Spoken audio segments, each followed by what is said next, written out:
Welcome to Being in the Way with Alan Watts. I'm Mark Watts, your host, and today's talk is On Being God, which was recorded in 1971 in New York City at a conference on Western therapy and Eastern religions. Like last week's talk, Zen Bones, it's a big hall presentation given to hundreds of people who attended the conference. And in it, my father explores both Western therapy and Western religions in relationship to the mystical experiences or altered states that are the basis of Eastern religions. He points out that neither Western therapy nor Western religions are particularly equipped to deal with individuals who've had these experiences. And in the course of the talk, he invites everyone there to participate with him in a clinical experiment in which he positions himself as a patient who's had one of these experiences and believes himself to be God, and invites the audience to ask any questions they like. The results are lively, at times hilarious, and definitely enlightening, as he pivots from idea to idea and question to question, and delivers a remarkable performance. And now here's Alan Watts in On Being God.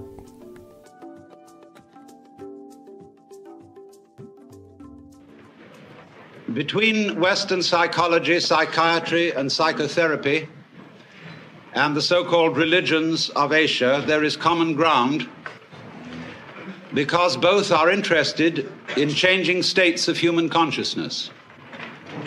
Whereas institutional Western religion, Christianity, Judaism, and even Islam are relatively less interested in this matter.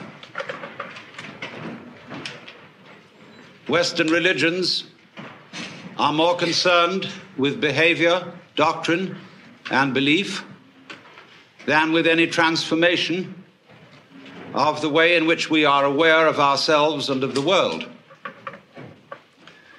But this matter concerns psychiatry and psychology very much. Only those states of consciousness which are not normal are usually treated in Western psychology as being in some way sick. There are, of course, exceptions to this, and there have increasingly been exceptions. In the work of Jung, and to some extent even of Grodek, of Prinzhorn, of more modern people, Rogers, and Ronald Lang. Changing consciousness is often looked upon as a form of therapy. But in general, different states of consciousness from the normal are regarded as a form of sickness. And therefore, official and institutional psychiatry constitutes itself the guardian of sanity and of socially approved experience of reality. And very often it seems to me that reality appears rather much the way the world is seen on a bleak Monday morning. In this official doctrine, I might even say dogma, of what reality is. Because, after all, we know that our science, such as it is of psychology, is founded in the scientific naturalism of the 19th century. And the metaphysical and mythological assumptions of that science still underlie a great deal of psychological thinking, in behaviorism eminently, but also to a large extent in official psychoanalysis. Indeed, one might say that psychoanalysis is based on Newtonian mechanics and, in fact, could be called psychohydraulics. Not that that analogy is altogether inappropriate,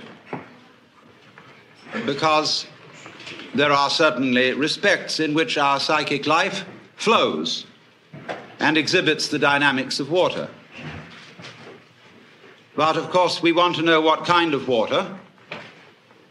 And for the scientific naturalism of the 19th century, the basic energies of nature were considered to be very much inferior to human consciousness in quality.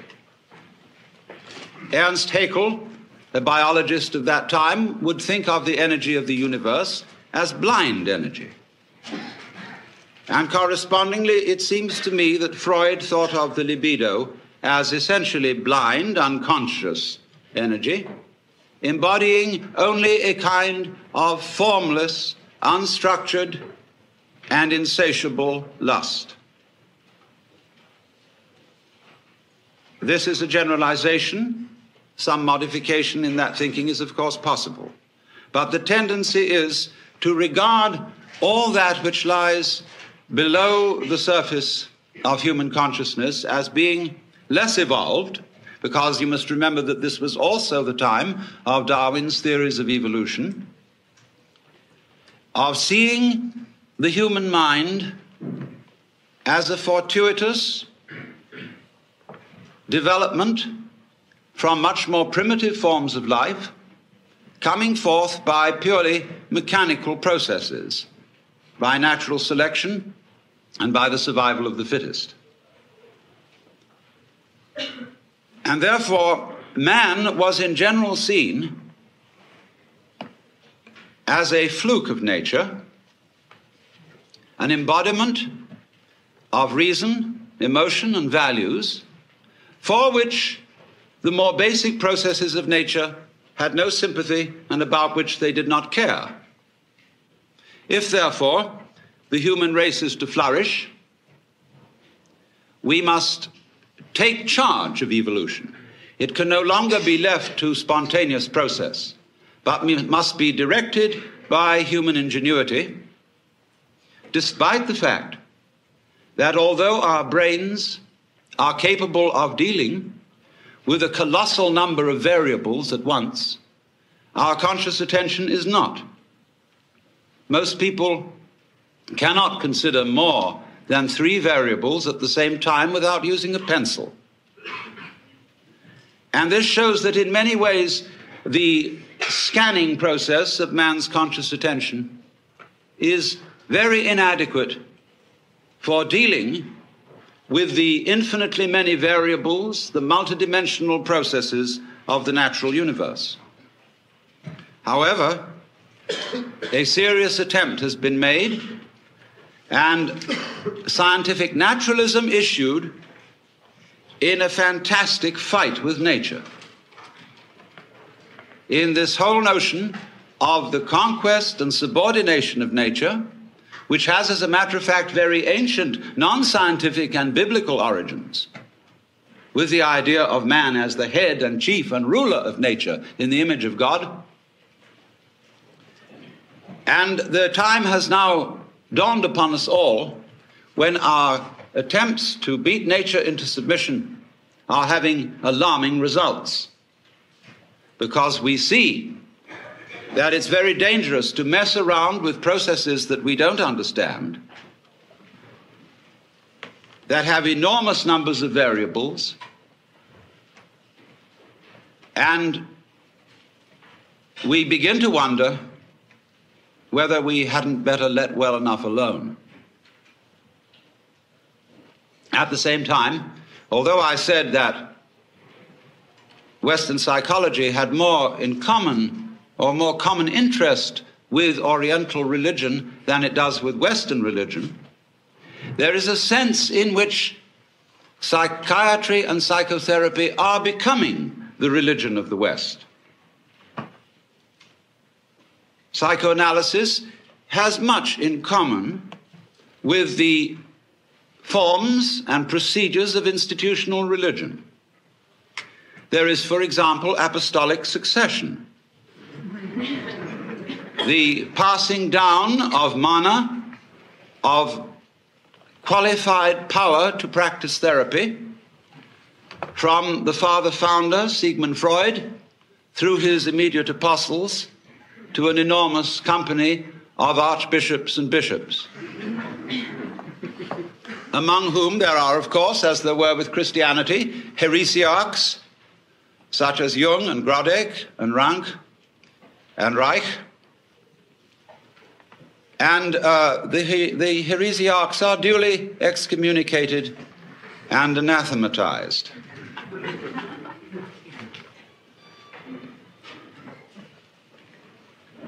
There are rituals, as there are also rituals with religion.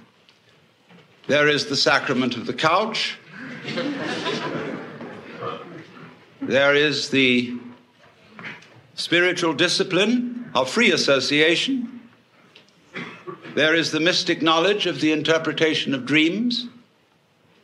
And there are also the two great symbolic fetishes, the long one and the round one. Now, it's extraordinarily easy to make fun of all this. And we must not forget that we owe a tremendous debt to Freud, if for nothing else than pointing out that much of ourselves of which we are aware in terms of the conscious ego is not really ourselves. It is something superficial. However we define its nature, it is superficial. And the realities of human life are not under the gaze of its scanning process, at least not in the ordinary way. And that was a tremendous revelation. There's no question about that. But one sees troublesome signs when the doctrines and processes of psychiatry, psychoanalysis, and so forth become officialized.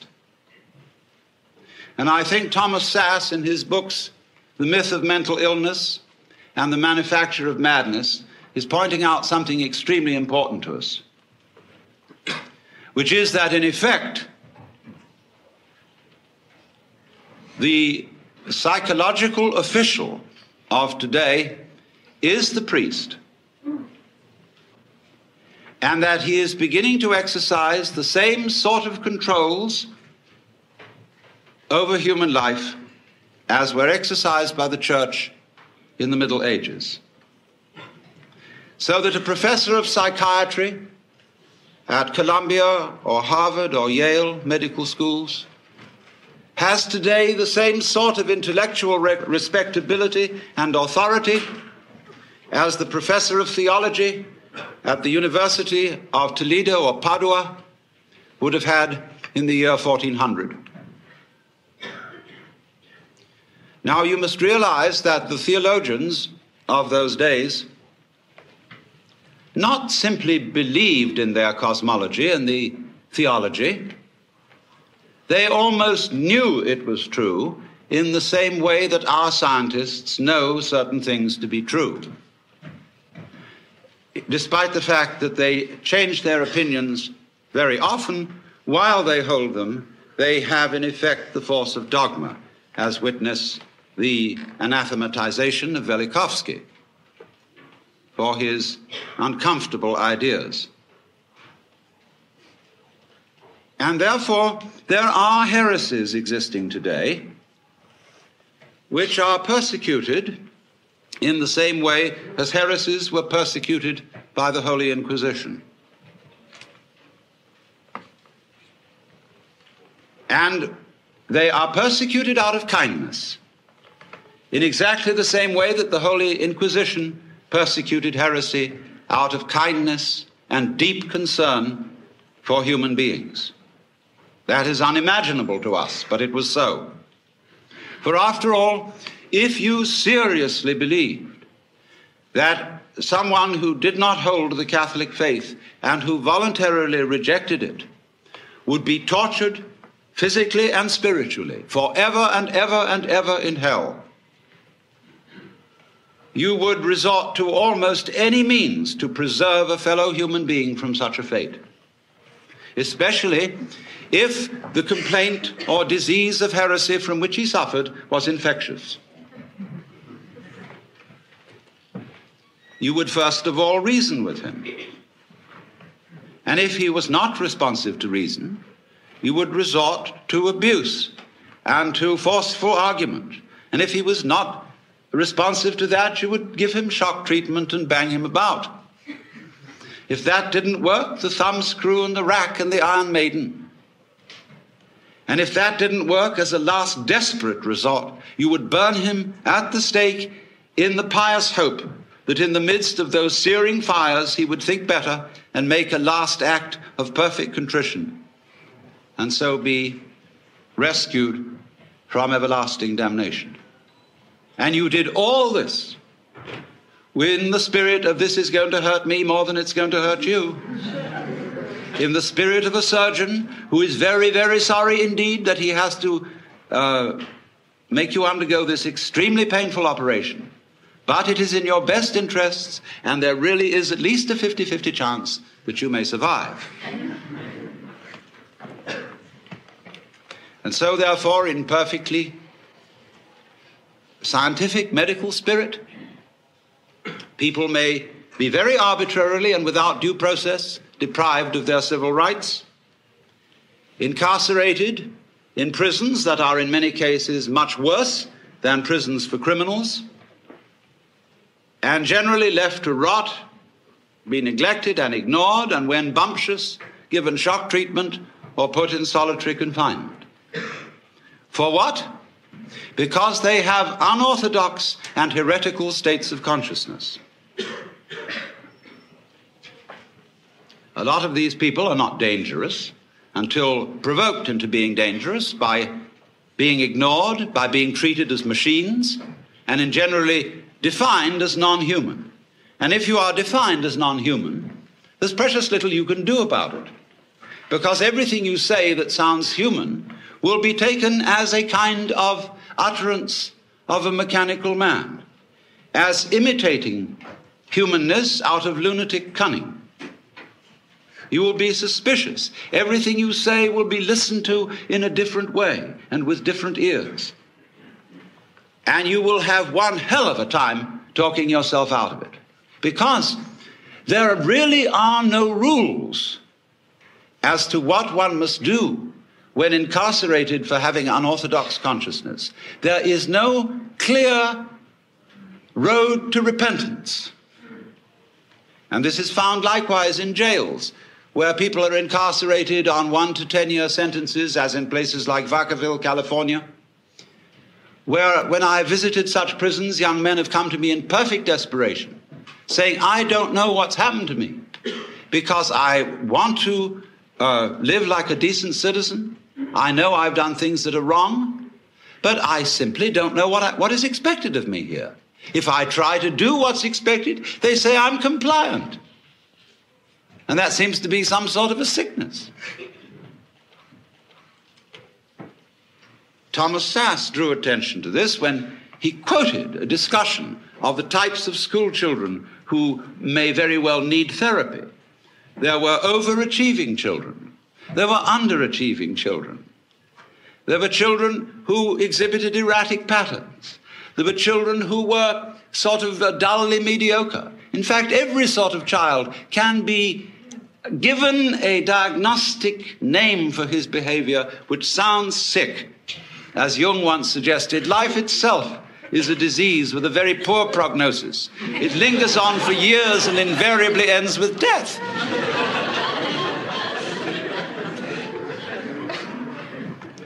And I submit that in our present knowledge of the human mind, such power in the hands of psychiatrists is amazingly dangerous. For I would suggest that today we know about as much concerning the human mind as we knew about the galaxy in 1300.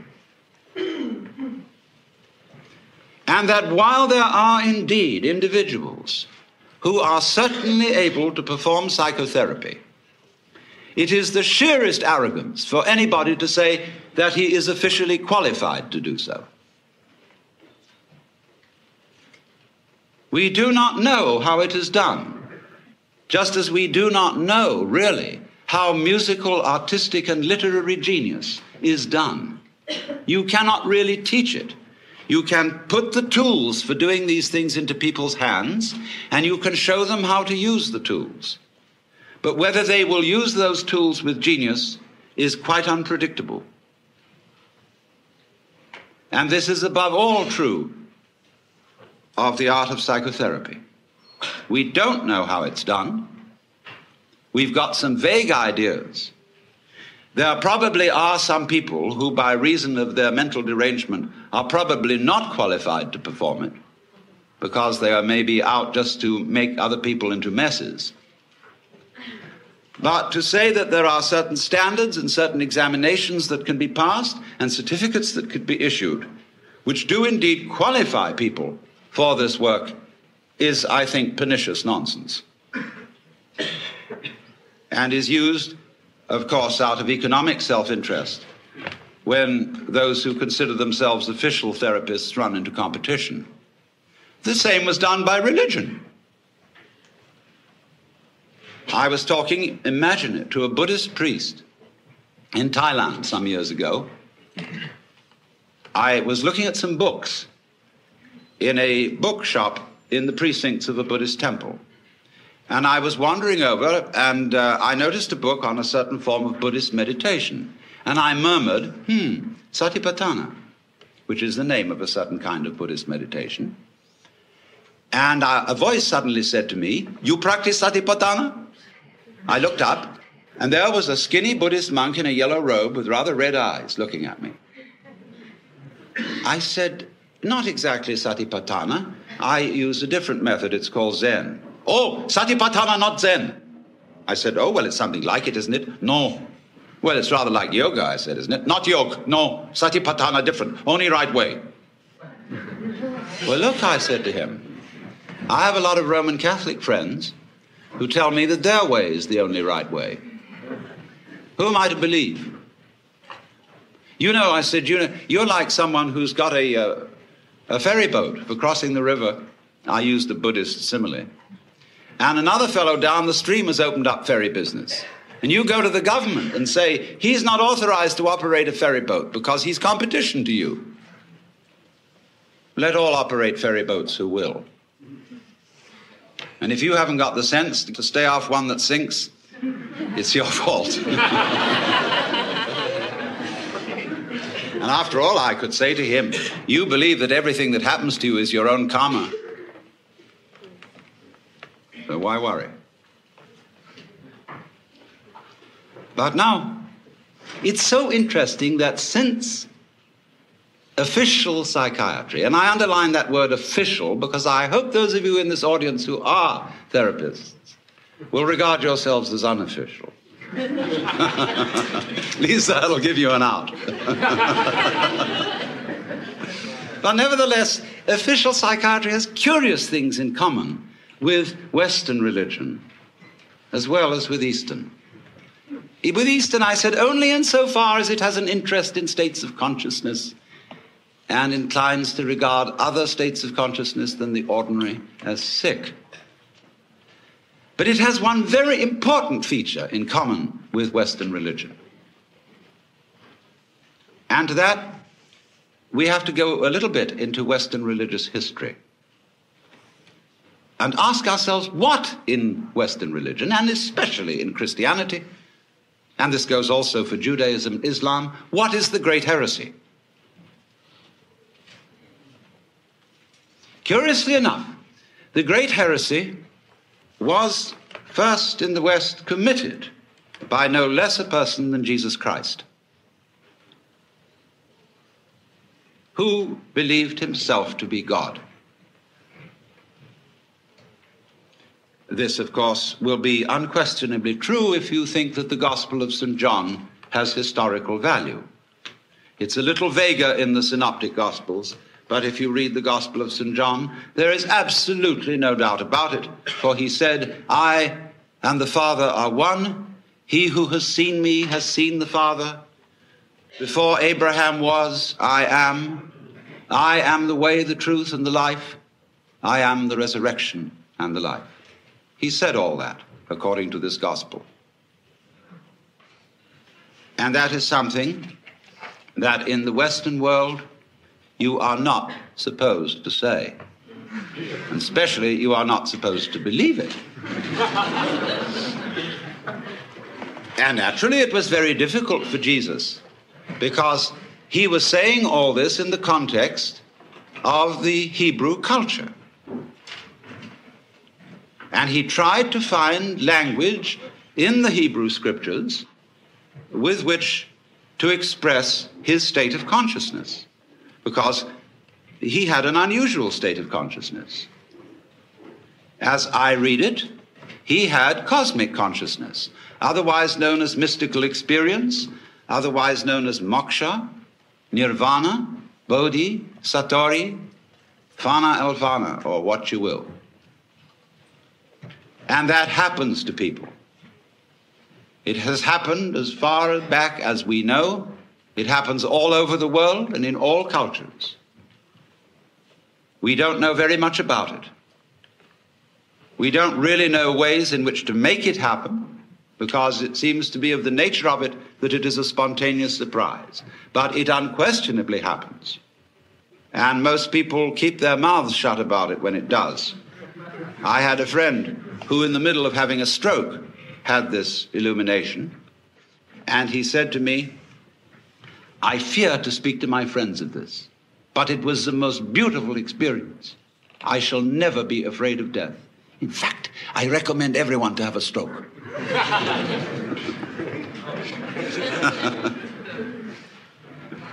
This was my friend Jean Varda, lately deceased, Greek painter. But Jesus certainly had this transformation of consciousness. And he was crucified for it. Why? Because he had committed an act of insubordination and treason against the cosmic government. Because if you believe that God is a monarch, an absolute, omniscient, and omnipotent authority, shall we say a sort of cosmic ego,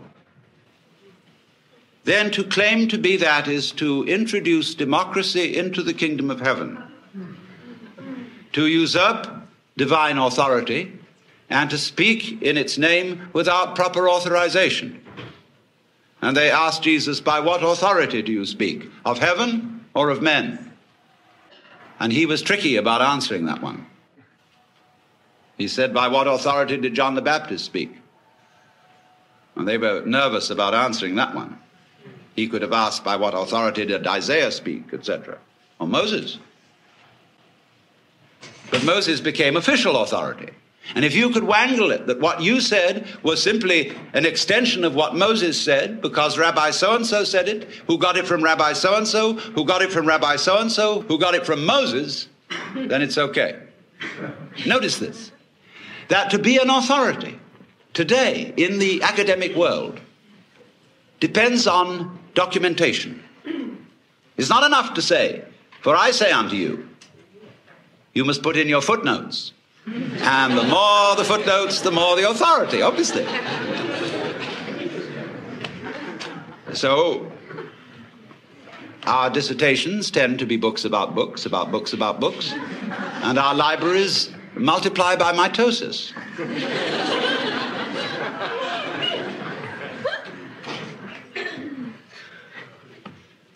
So when somebody speaks as an authority, that means speaks as the author. That's all it means. It's a statement of which you are the author, and therefore for which you assume responsibility. That is to speak with authority.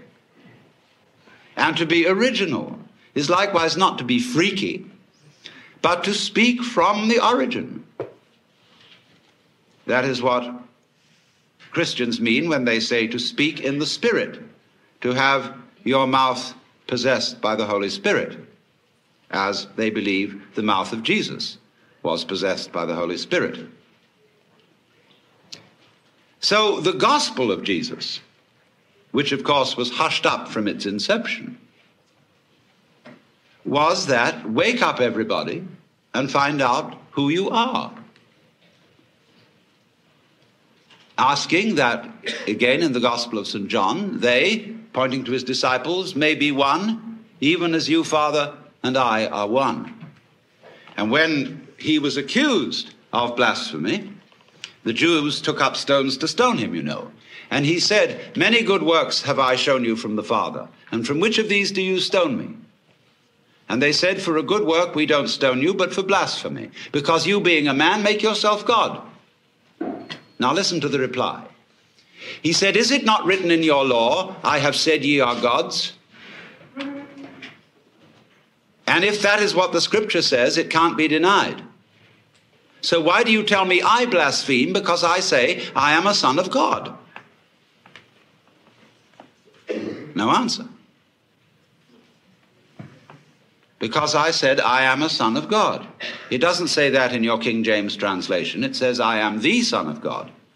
And you'll see the italicized, and you will think that that is for emphasis if you don't realize that passages in italics in the King James Bible are interpolations by the translators.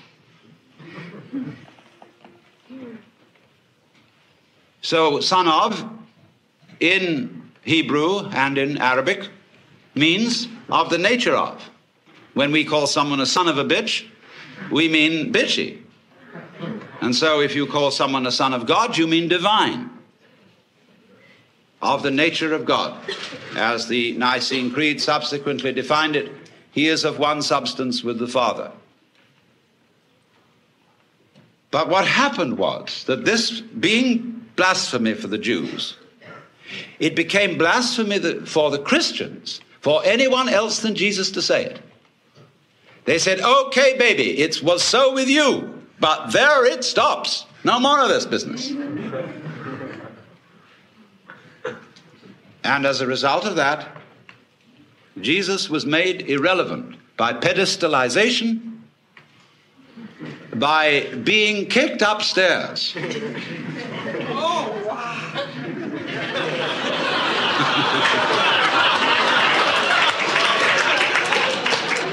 In spite of the fact that he said, "Greater works than these that I do shall you do."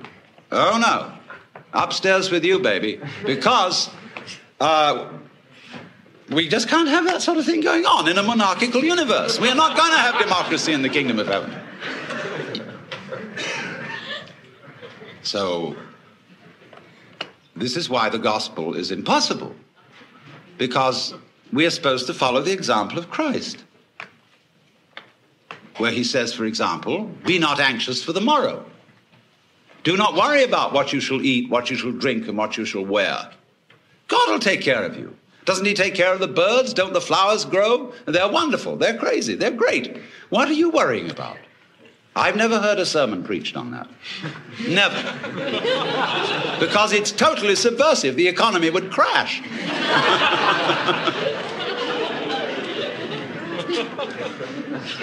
So they say, "Oh, yes, that's all very well, but he was the boss's son."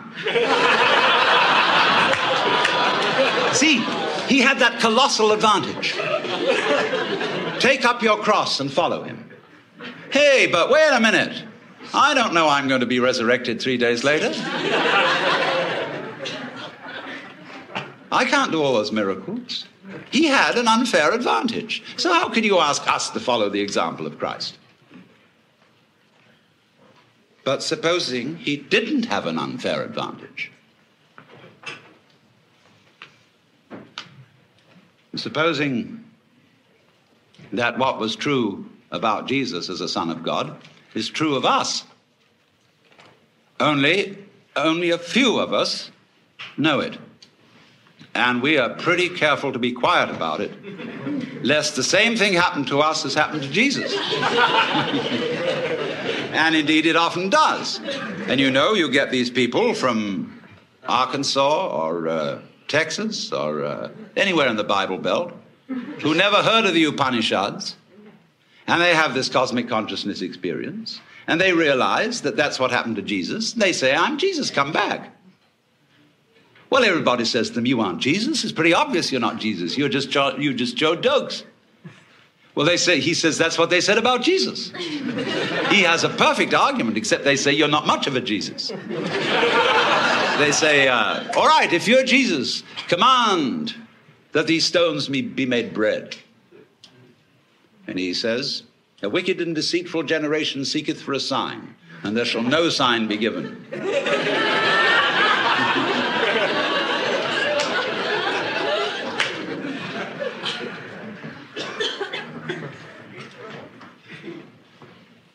Now, why talk about this?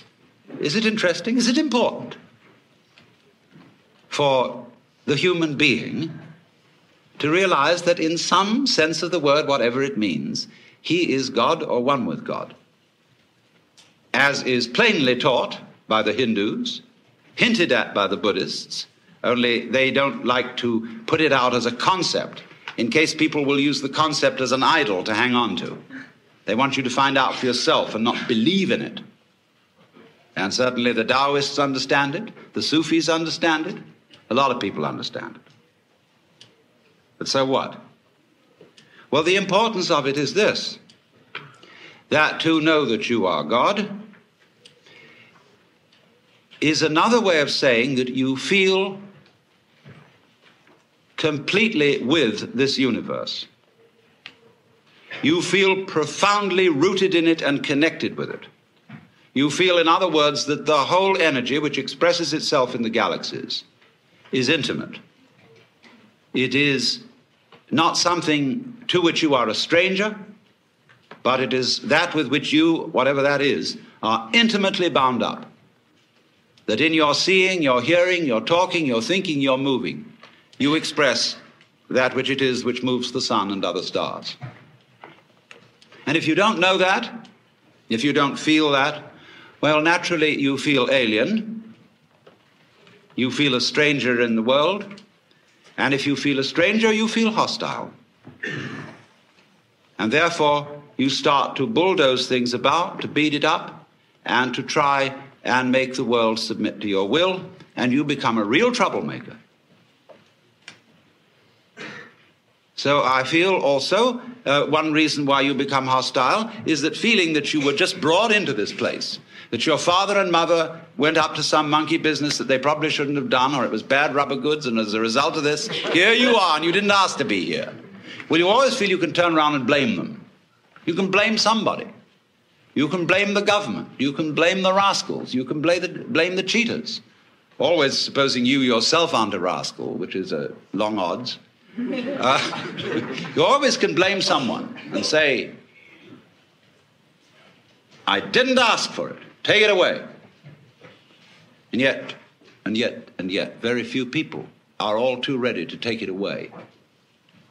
Camus said that the only serious philosophical problem is whether or not to commit suicide. And if you don't say take it away, what are you going to do? You've really got to assume responsibility for it. You've got to say yes to what happens. It's my karma.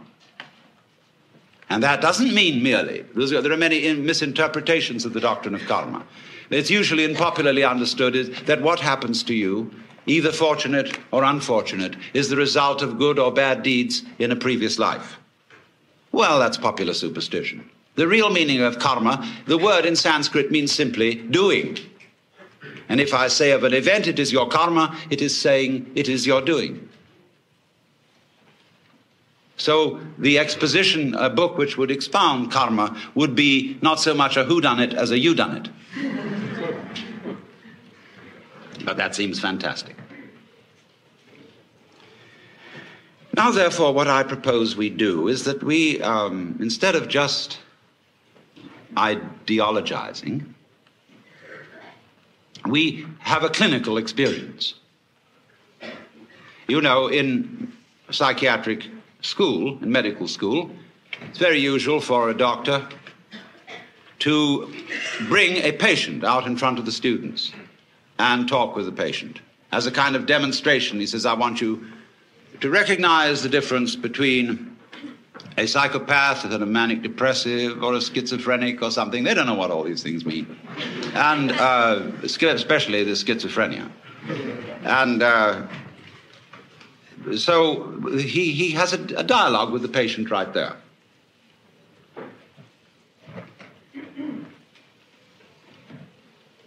So let us suppose that I'm the patient, and you are the students and the doctors. And I suffer from what you would call the delusion that I'm God. And therefore, you might want to do something about me or with me, or humor me or ask me questions. And so I'm perfectly willing to submit to your examination and your treatment and invite you to help yourselves. Now, when did you become God? Now? Will you marry me? No.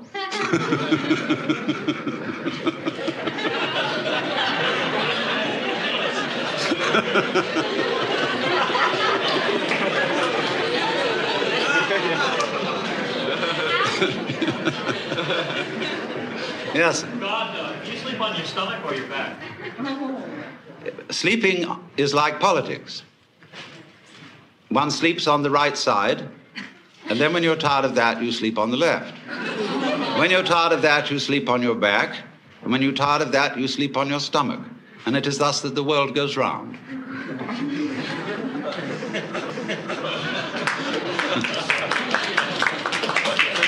If you were God now, what were you yesterday? Now, How do you become God? you don't become God. Am I also God? Yes. Are we then the same person? No. What is God? Remember, 3 persons, but 1 God.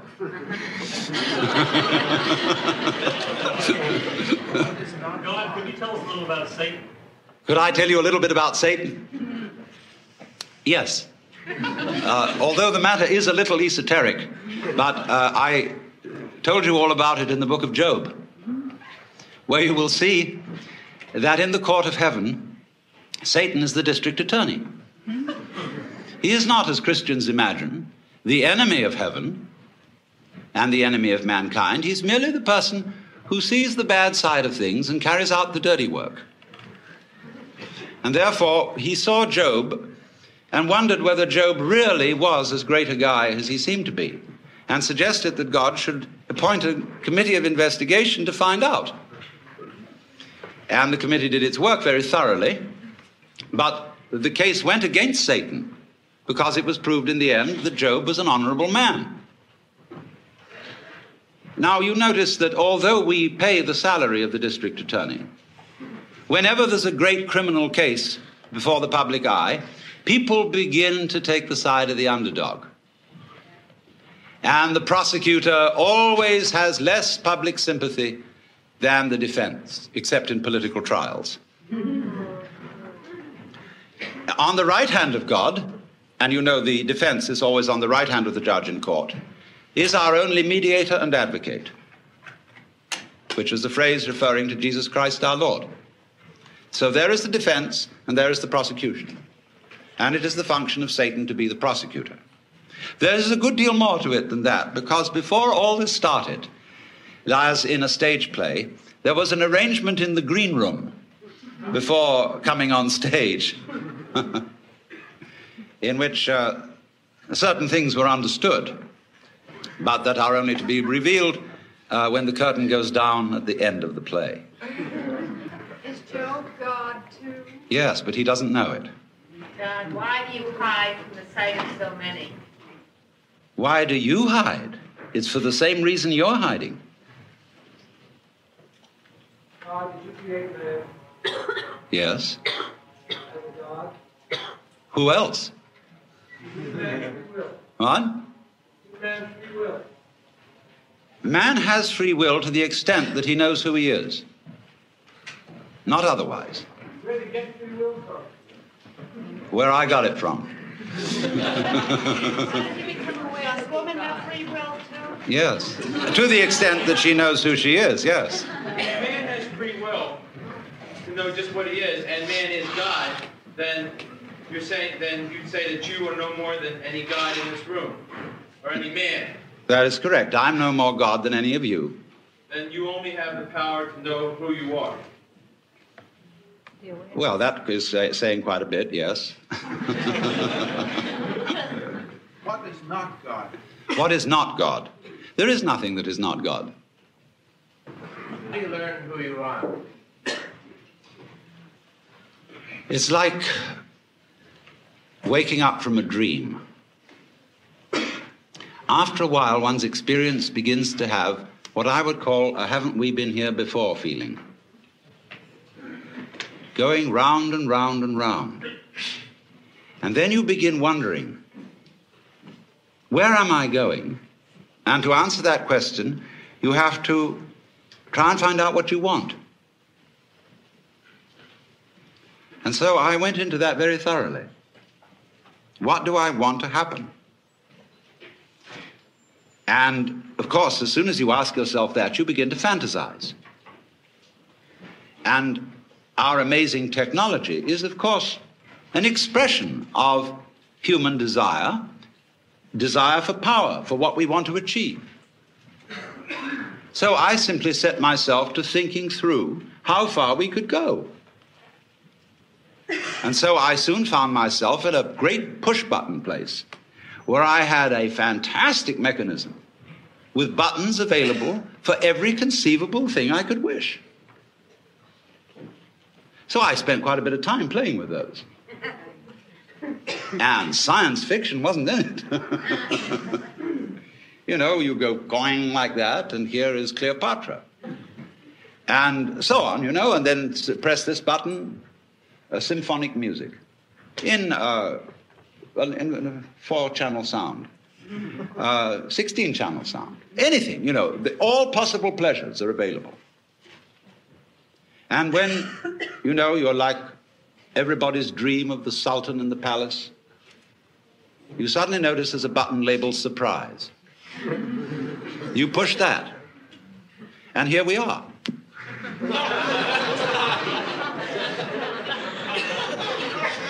Is boredom a problem? Yes, boredom is, of course, the problem. Boredom is the other side of creativity. And the energy of creation has as that is the yang, the yin side of that energy is called boredom. Everything, of course, is fundamentally yang and yin. If you understand that, you really don't need to understand anything else. As God, what responsibility do you feel to ameliorate evil in the world? As God, what responsibility do I feel to ameliorate evil in the world? I begin with the point that I am responsible for the way the world is.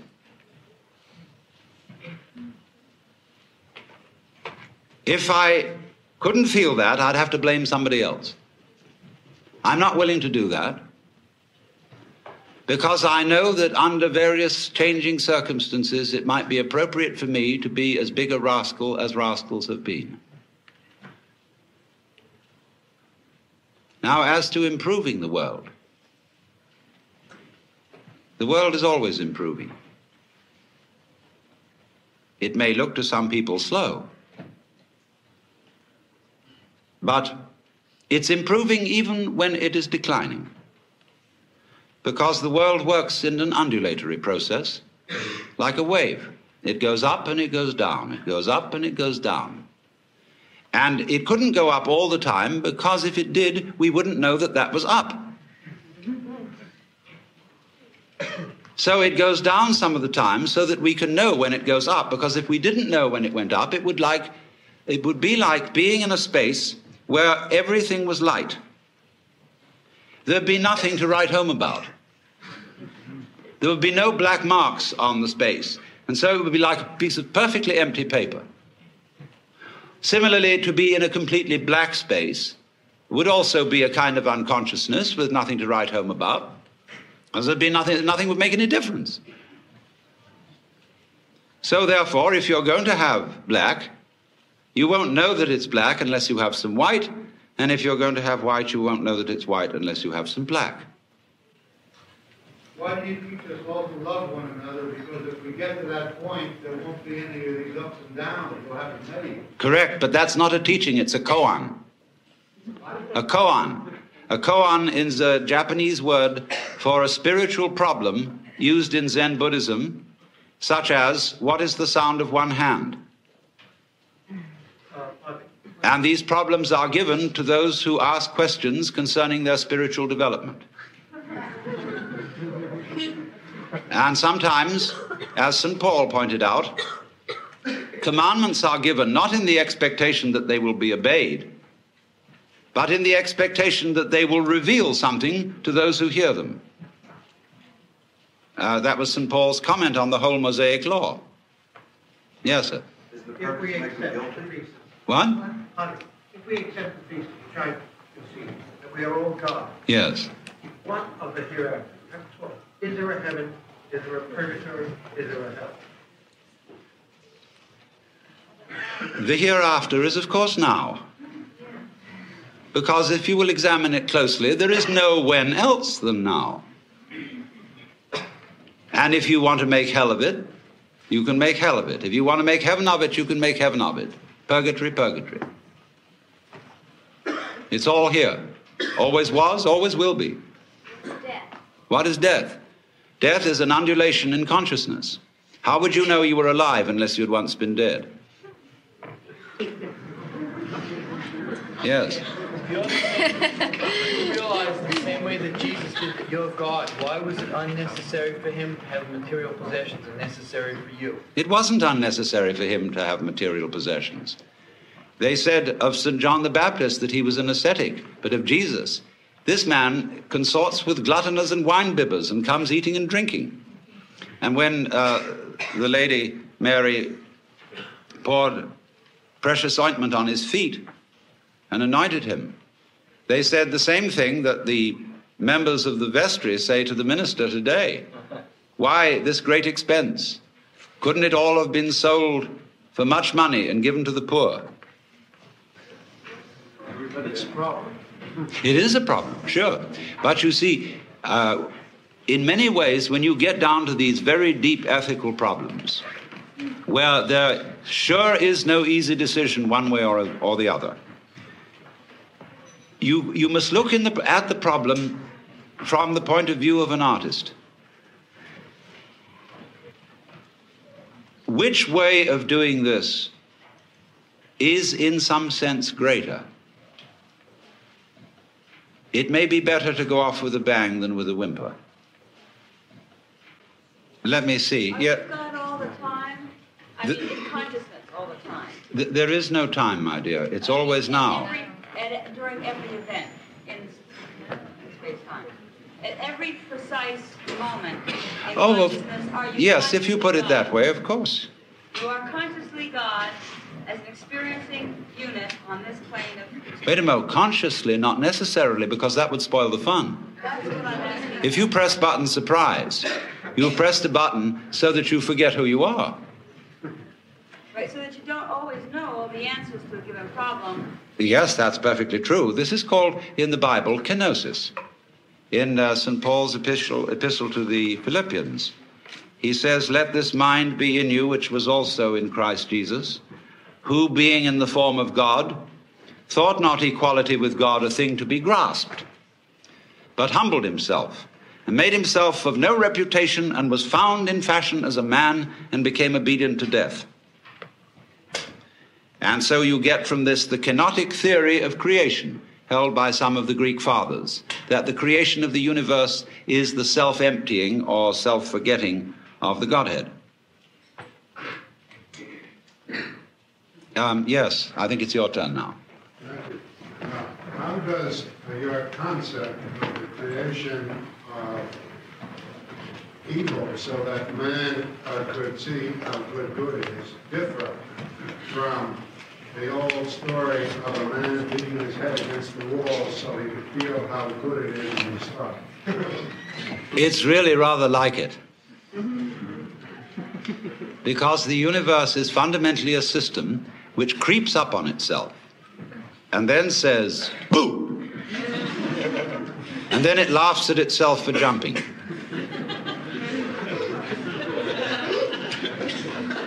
And you see, every time it does it, it forgets that it did it before. So it never becomes a bore. Yes, the lady in red. Can you make yourself into a point of consciousness and travel around the cosmos, such as Dr. Lilly was speaking of last night in talking about Satori?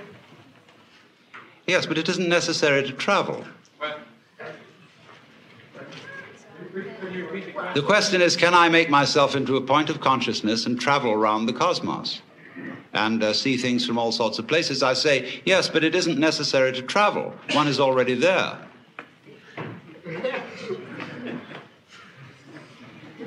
In other words, I'm using your eyes where you are,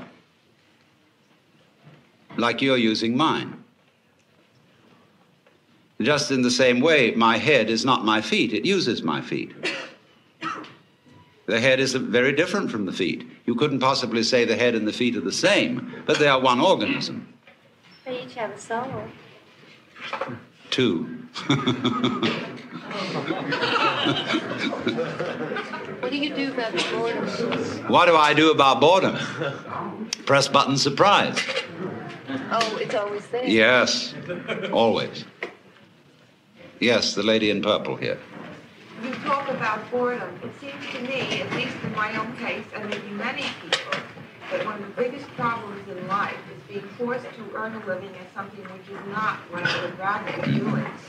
And I often wonder, is the answer to move somewhere and live on less money and do the thing that I would like to do, or must I resign myself, as many people have, to do the thing that gets me the bread, and then in my spare time somehow try to make up for the many days and weeks and years of this kind of half living? What is the answer?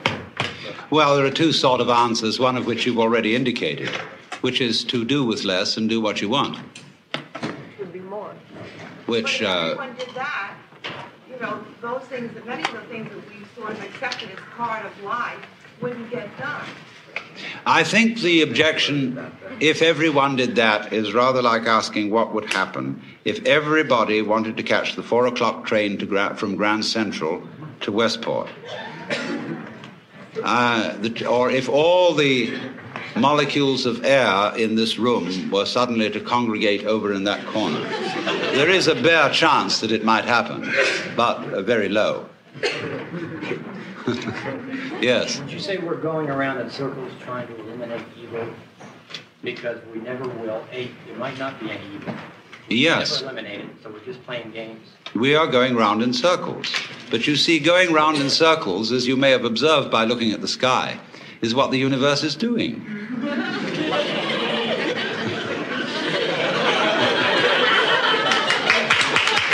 You see, before...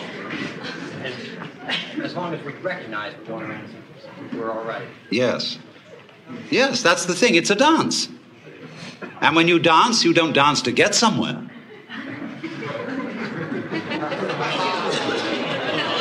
didn't mean by going around in circles, ocean. I mean, confused. Yes, all right, but you turn, when you wake up, you turn the confusion into a dance. And so I go back to your question. What is the alternative to clearing out of the job you're doing? And to say doing with less but having more fun. Well, there are ways of making almost any activity into a dance. Supposing you had to drive a bus in New York, which is a very harrowing job in the ordinary way, you must not take seriously anything about it. This is the first rule. That it doesn't matter a damn if you don't get there on time, but it would be fun to go as fast as is consistent with safety. And therefore, you swing that bus. And you play things with the horn. You take the whole thing lightly, as if it is not serious. And because and this is the nature, say, in ritual, when you have a procession. Now, people who don't understand religion don't know how to make the right kind of processions. There are those who go a military march, and they don't understand it because their objective is to get there. There are those who dawdle like ducks, and they don't understand because they are trying to be dignified. On the other hand, there are those who walk as if they had already arrived. And this is the way kings walk. Because a king is the center, and he is always where it's at. Where it's at is where the king is, by definition.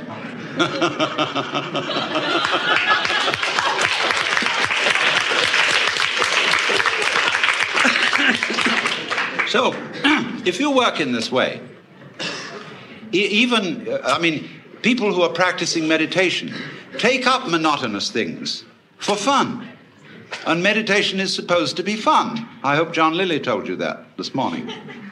Where you say you're going to do Om Mani Padme Hum. Om Mani Padme Hum, Om Mani Padme Hum, Om Mani Padme Hum. You know, you can really have a gas doing that. And so that anything monotonous can be treated in the same way. This is one of the ways of overcoming boredom. Because boredom's the great problem for energy. See, energy is always on the go. Yes, sir. Yes, the gentleman in the white shirt here. Does it bother you to be called mythic sometimes by people who like the idea of your existence? Mythic? No. Mythic is a great word. The question is, does it bother me to be called mythic? No. Myth is very powerful. Myth is fun. Myth is stories told to children. Everybody loves them. Yes, sir. What? Is God omniscient? Is God omniscient? Well, it depends what you mean by the word. A lot of people think that omniscience is like knowing everything that's in the Encyclopedia Britannica. That's not omniscience, that's intellectual elephantiasis.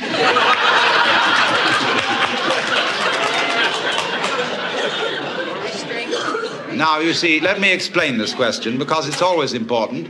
And when anybody announces that he or she is God, people say at once, well, will you tell us in millimeters the height of Mont Blanc? And I say, look it up in the encyclopedia, it's there. The thing is this. What we ordinarily call knowledge is the translation of life into words. And that is a very cumbersome process, because if we had to translate the process into words every time we took a breath, we'd never get around to it. It takes so long to describe and think through the whole physiology of breath. Therefore, we do it without thinking about it. And I find that I'm shining the stars in just the same way. I mean, if you want it in words, it's going to take us a long time to get through them, because words are strung out in a line. Then I sense that internally we are, and we are all gods. How come as a god, since you have said that we are all gods, and therefore I am a god, how come I find such difficulty in recognizing, understanding, or finding peace and tranquility within myself? If you are God, how do you find such difficulty in finding peace and tranquility in yourself? That's because you're looking for it away from the place in which you are. You are seeking it apart from the experience which you have at this moment. And you are regarding that experience and saying, that's pretty lousy, I'd like something better than that. But the trouble with that is that it splits you in two pieces. And once you're split in two pieces, you're lost. Because you've made a difference between the experience you are now having on the one hand and yourself who is having it on the other. And you wish you could get away from that experience. Now, the truth of the matter is you can't, because you are what you experience. It's a myth purely that there is some sort of experiencer who has the experience. You are what you know, because it is not I know something. There is simply a process called the knowing. You could say the knowing, like the world, has two poles, north and south. And so the knowing ball has the knower and the known, but only in that sense. Now, knowing changes. It changes itself. But if you try to stand outside it and change it, it'll be like standing outside your hand and trying to move your hand from outside. And so comes the difficulty. In other words, this would be the difficulty for God in the press button surprise situation, where you think you want something different from what you have. But if you do think that, you've got to ask yourself the question, what it is that you really want. This is the most fundamentally important question. And you will find, if you go into it very, very deeply, that you have it. Now, you may change your mind about it, but you do have what you want. God, if this place caught on fire, I would find myself so scared that I wonder if I would also feel that I was God, and if I am God and scared, what do I do about that? Well, one of the ways of not being bored is to scare yourself. Yes. Don't we all go to the movies just to be scared? We put certain limits on it, indeed, before we go and say well, this isn't really going to happen. It's only a play or a movie. And therefore, while we see the safe outline of the proscenium arch, back in the back of our minds, as a sort of Hintergedanke, we know it's only a play. I'm talking about when it isn't only a play. How do you know it isn't? If you see, after all, the task of the actor on the stage is to come on so well that the audience thinks it's real, so that he has them crying, so that he has them shaking with fear, so that he has them sitting on the edges of their chairs. Well, that's just one ordinary Joe Dokes actor, but supposing the actor of the play is the real big actor. Wow, that play would seem real. And so that's what happens when the house catches on fire. Yes, lady in red. Yes, you're looking behind yourself.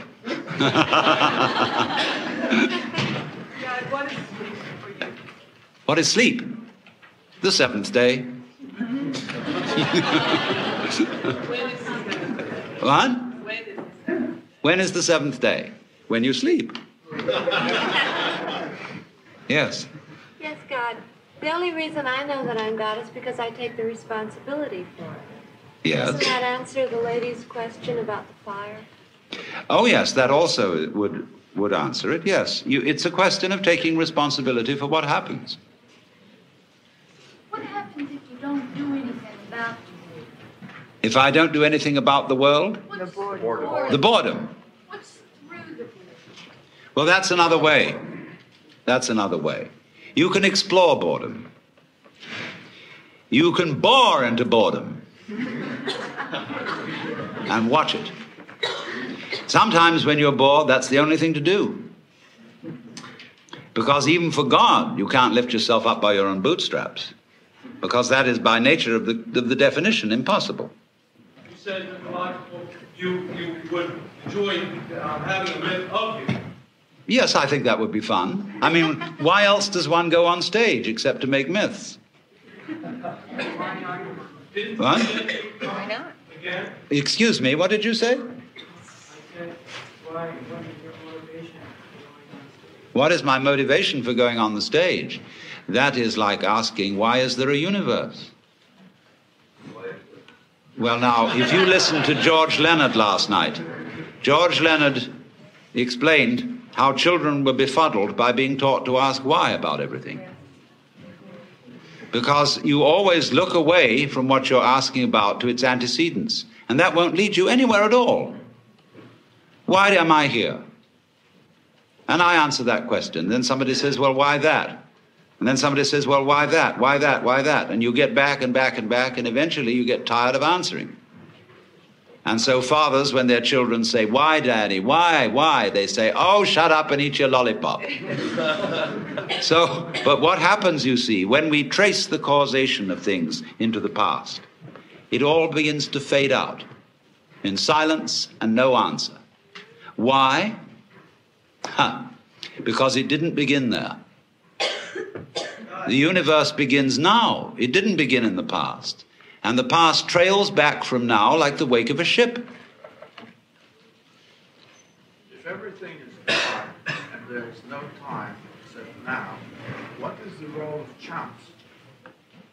If everything is God and there is no time except now, what is the role of chance? Chance pairs with order. We'll say randomness, we'll call it, and it pairs with order. And it is part of the nature of order. If you know what you mean by order, you know that you mean contrast with randomness. And if you know what you mean by randomness, you know that you mean contrast with order. So if you want to have order, you must have randomness, and vice versa. Yes? Did you have this much charisma before you discovered your true nature? Yes, but it came out in a different way. Yes. I think there's a sort of danger here, though. The riddles are funny, and if you had time enough to think each one through, they'd be very profound. There's a certain danger of everything and everyone being God, because if you've really found yourself as God, then you know that certain things that you, as God, have created that don't personally affect you, you create for a reason, you stay out of them, and you aren't a do-gooder. But if you think you're God, and then you try to go into too much social action and change the evils of this world, you end up hurting yourself and a lot of people, and you're playing God, and you're not really being God. Well, I admit to you, my dear, that this is a very, very dangerous conversation. And that I thoroughly agree with, but we didn't come here, did we, to play it safe? All profound ideas and profound questions are dangerous. It is dangerous to go into science, as we all know too well. It is dangerous to go into medicine. It's dangerous to go into writing, because the pen is often mightier than the sword. And so I don't think we should withdraw from certain things because they're dangerous. But I entirely agree with you that if I were, as it were, in the spirit of God to go about social reform, I would be failing to realize the construction of my own universe, which is that when you interfere with it, you've got to know exactly how you're interfering. Otherwise, the most amazingly unexpected things will happen. So when people ask for miracles, they don't realize what the miracles involve. I mean, if I turned the microphone into a rabbit, it's altogether possible that you might drop dead, because those events might be connected. Did you ever study with Carl Jung? Did I ever study with Carl Jung? I didn't study with him. I knew him, and I read a lot of his writings. Yes. What's the notion of watching yourself, like watching your boredom or being aware of yourself, imply that there's a separation somewhere? It does in a way, yes. And it depends how you're watching. There is a very interesting thing that comes up in this respect with regard to the Bhagavad Gita and to the Yoga Sutra, where they talk about the witness. There is, as it were, behind our ordinary self with its emotions and involvements, a witness self that does nothing more than perceive what happens. And this is the Atman, or the Purusha, which is not involved. And some of you, no doubt, especially in times of crisis, have suddenly discovered this sort of witness center behind everything that just isn't involved. Most terrible things can be going on, but the witness is impassive. Now, when we go into these states, we've got to be very careful of our descriptive language, because the descriptive language makes the witness seem something apart from what is happening in such a way that if we want to become really sort of skitsy and catatonic about things, we can always be withdrawn and go in and identify ourselves with a solitary and uninvolved witness, who is merely a hangout for the ego, as when the police raid a house in which there are burglars. And the burglars know they'll be caught if they're on the ground floor, so they go up to the first floor. So then the police come up to the first floor, they're up to the second, finally they get to the roof, where the open sky and the infinite.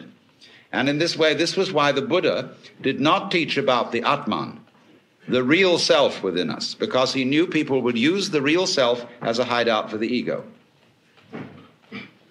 And so when, say, Krishnamurti tries to explain this, he doesn't talk about the witness. He talks about awareness, and people say to him, but who is aware? What is aware? And he seems a little sticky in his answer here, because what is the matter is that the people asking the question are bewitched by grammar. They are using a language in which it is part of the grammatical convention that the verb always have a noun subject. Now, how on earth do verbs get started by nouns? I ask you. How can a thing start a process? Surely, this was really the same problem Descartes was wrestling with. when he tried to find out how spirit could influence matter or how mind could influence body. Because everybody knows that all proper ghosts walk straight through walls without disturbing the bricks. So how can the ghost in the machine, as Koestler put it, the soul in the body, how can it do anything to the body? With no connection. Two different realms. The point is, when we're talking about this awareness, what we call thought, feeling, sensation, emotion, we could say in a very clumsy way is it's aware of itself. It's the very nature. There wouldn't be sensation without awareness. You don't have to have something which is aware of it, any more than you have to have a thing called lightning, which does something called flashing. The flashing is the lightning. And so awareness is the one who's aware of it. Could say this awareness. If I say I am aware, the word I, as William James suggested, is simply a word of position, like this or here. Awareness here. And your awareness there. Yes, sir. It's like one great koan that we're all reading before. Yes, life is like one great koan. Is death the solution? No, death is not the solution. It has no solution. Otherwise, it wouldn't happen. You see, the thing is like this. This is what is hard for Westerners especially to understand. I said, if you understand the yang and the yin, you don't need to ask any further questions. And all you I Ching buffs ought to know this by now. What is not a component of Western common sense is that nothing is something. Now, that may sound a little contradictory, but I think I can explain it. We treat nothingness as if it were ineffective, as if it wasn't really important at all. And yet, when we look out at the night and we see all these stars in space, try and imagine what the heavens would look like if there weren't any space. Then obviously there wouldn't be any stars. I mean, you could think that they would all be jammed together in a lump. There are various objections to that. How would you